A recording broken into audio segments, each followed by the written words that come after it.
धन्यवाद। मेरी तबीयत ठीक नहीं है, लेकिन फिर भी मैं 2-3 बात कहना चाहूँगा। सिर्फ इस बात को लेकर के एक तरफ ट्रंप का आतंक है और दूसरी तरफ हमारा देश संवैधानिक आतंक से जूझ रहा है। मैं आपको थोड़ा सा सिर्फ दलाल स्ट्रीट की ओर ले जाना चाहूँगा। शेयर बाजार के नुकसान 40.80 लाख करोड़ रुपया फरवरी में, जनवरी में 17.93 लाख करोड़, दिसंबर में 4.73 लाख करोड़, नवंबर में 1.97 लाख करोड़, अक्टूबर में 29.73 लाख करोड़, अब 91 लाख करोड़। ये दलाल स्ट्रीट का मामला है। दूसरा है PSU, 25 लाख करोड़ रुपया डूबे, जिसमें LIC 3 लाख करोड़, SBI 1.6 लाख करोड़, तीसरा 1.5 लाख करोड़, हल 1 लाख करोड़, उसके बाद NTPC 1 लाख करोड़, फिर तीसरा 1 लाख करोड़। फिर मतलब आप यदि उसको देखिएगा, बजट अनुपूरक 24-25 में भारत की वार्षिक मुद्रास्फीति 2025 में 4.31% गिर गई। और यदि हम वहां आते हैं, मुख्य रूप से खाद्य कीमतों की गिरावट 24 में 6.2% बनाम 8.4% के कारण, जो भारतीय उपभोक्ता मूल टोकरी का लगभग आधा हिस्सा बनाती है सब्जियां, या नरम मुद्रास्फीति 11.35% बनाम 26.56% के कारण ईंधन और प्रकाश के लिए अब स्फीति बनी रही -138% बनाम 1.39, और मुद्रा स्थिति अस्थिर रही 2.76 बनाम 2.71। अब आप हमको एक बात बताइए, हमारे नेता कह रहे थे कि हमारे देश के प्रधानमंत्री यूक्रेन जाते हैं। मैडम, पूरा नॉर्थ ईस्ट की बात कह रहा हूं, मैं मणिपुर गया था।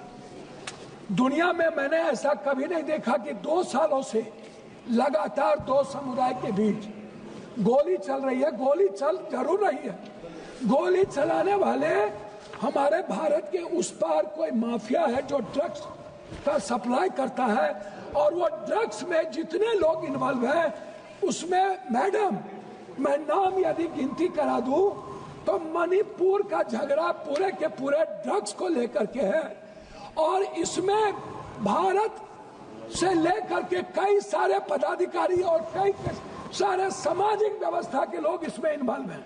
ये छोटी घटना नहीं है। पहली घटना यह है कि अपने ही सरकार को अपदस्थ करके, राष्ट्रपति शासन लागू करके, और वहां पुलिस फोर्सेस के द्वारा गोली चलवाना, अभी तक गोली चल रही है। और 10,000 लोगों के बीच जिस तरीके से महिलाओं को नंगा करके सामूहिक बलात्कार किया गया, और देश चुप रहा सिर्फ इसलिए कि वो हिंदी पट्टी में नहीं है, वो कोई साउथ में है, कोई नॉर्थ में है। हम इस कंट्री को नॉर्थ और साउथ में बांट रहे हैं मैडम। हम इस कंट्री को जाट, सिख, दलित, मराठा जाति में बांट रहे हैं मैडम। इस कंट्री को एक नहीं कर सकते। जो बजट का इसमें जो स्थिति है, मैं उसमें आपको पहले ही बता दिया। मैं दूसरी बात कहना चाहूंगा मैडम, कि बजट कोई सिर्फ मणिपुर के राजनीतिक व्यवस्था, मैडम बोलने तो दिया जाए, मैं सिर्फ बिहार की ओर थोड़ा सा आपको ध्यान दिलाना चाहूंगा। मैं आता हूं इस बजट को बेरोजगारी भत्ता की तरफ। 30,000 लगभग मैडम, 30 करोड़ लगभग लोग, बच्चियां और बेटे बेरोजगार हैं, अशिक्षित हैं। उस बेरोजगारी भत्ता पर बजट के लिए इस हिंदुस्तान की सियासत का कोई भी एक भी बजट के लिए कोई प्रावधान नहीं है। दूसरी तरफ मैडम, फार्मर्स की बात आती है। मैडम, फार्मर कितना है? 1 बीघा से 5 बीघा वाले जमीन वाले मैडम मात्र 3.2% लोग 5 से 10 बीघा है, और 10.1% है 1 बीघा से 5 बीघा। उसके बाद टोटल बटेदार है, दैयारी मजदूर है, बंधुआ मजदूर है। ये किनको दे रहे हैं बीमा फसल योजना? फार्मर को आप बटेदार को क्यों नहीं लाते? आप क्यों नहीं लाते बंधुआ मजदूर को? आप क्यों नहीं लाते? मैडम, मैं बात कर रहा हूँ, हम आना चाहते हैं रेहड़ी, मैं आना चाहता हूं जो रेहड़ी पट्टी पर बेचता है, उनके लिए इनके पास कोई योजना नहीं है। मैडम, दूसरा चीज मैं आना चाहूंगा, जो सबसे बड़ा बोझ इस हिंदुस्तान पर है वो हेल्थ को लेकर और एजुकेशन को लेकर है। मैडम, आयुष्मान 5 लाख दे दीजिए, आयुष्मान के लिए कितने लोग उसमें प्रावधान है वो देख लीजिए। मेरा मानना है कि इस सरकार का बजट जो जांच है, जो जांच कंप्लीट लोगों के लिए है, अल्ट्रासाउंड है, सीटी स्कैन है, एमआरआई है, जांच ब्लड जांच है, सैंपल है, आप इस जांच को कोई फ्री नहीं करते हैं। यह जांच सबसे ज्यादा बोझ है इस हिंदुस्तान के मिडिल क्लास पर, गरीब पर, इसको आप बजट में नहीं लाए। दूसरी चीज, एजुकेशन में कोचिंग जो है, कोचिंग मैडम खत्म करूंगा, मिडिल क्लास के बच्चों पर सबसे ज्यादा बोझ पड़ता है। आप क्यों नहीं कोचिंग पर प्रावधान करते हैं?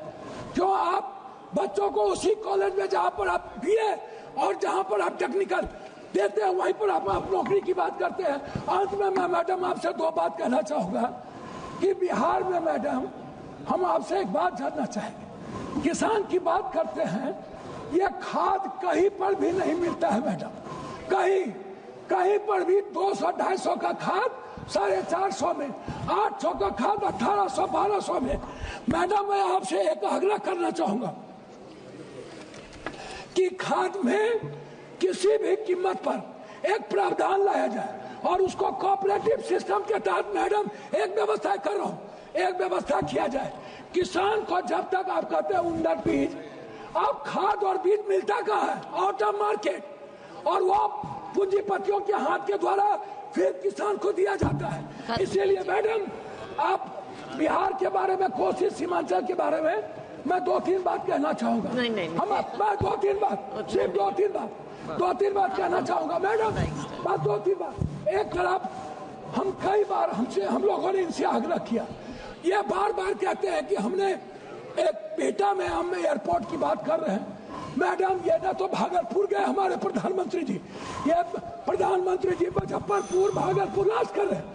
आप रक्सौल के एयरपोर्ट पर आपने प्रावधान, अंतिम में कह रहा हूँ कि सहरसा में एम्स खुलने की व्यवस्था हो गई थी, भारत सरकार को जमीन दे दिया गया था, लेकिन सहरसा के एम्स को हटा करके आपने कोई प्रावधान, हमारे कोसी सीमांचल में सबसे ज्यादा कैंसर, टीबी, दमा, एम्स होना चाहिए कोसी, एक कैंसर का हॉस्पिटल होना चाहिए पूर्णिया में, आपने कोई प्रावधान नहीं दिया।